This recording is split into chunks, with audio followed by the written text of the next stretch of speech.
body of water. They went in two directions.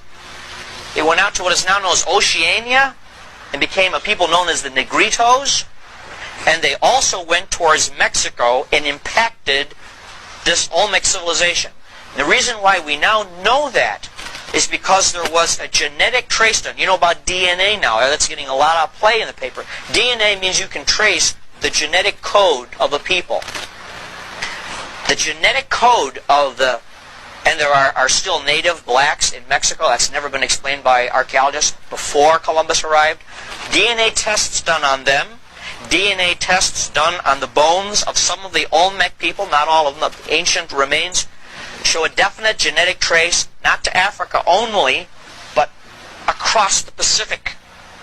When they found that out, they said, that's got to be wrong. It just doesn't, there are no black people out in the Pacific, but there's this definite trace, lineage they could trace out towards Hawaii and beyond Hawaii.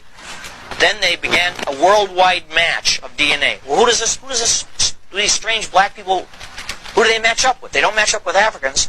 They matched up with the Negritos in Oceania. It looks now, scientists believe, there was a central point from which they went in both directions.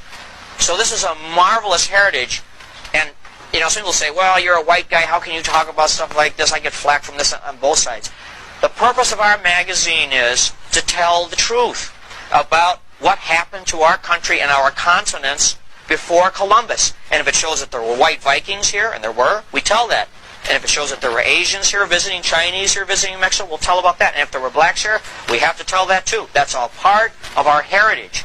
And I think it's thrilling and exciting for all of us. It's remarkable. So what we're telling you, I mean, this is just in a nutshell, and you're going to be seeing a lot more of this, not just in our magazine. Believe me, you're going to be seeing this on TV. It's bound to burst out because it's really known in the archaeological community. You've had 4 of these major impacts that the black people have made to the Americas, not only before Columbus was born, but before even Spain or Italy existed. That's the kind of roots that are in this country. And by knowing that, and the more you know about it, it's an empowerment. You're really rooted. You have got a heritage which is more than slavery. Sure, there was slavery, but that's not all. That's a small part of it. Long before that, there's a heritage of kings, seafarers, religious missionaries, and they were all here.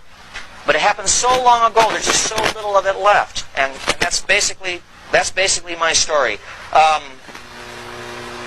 What connects it up is even the word Moor, because it's pronounced differently in different parts of even of Africa. And they call them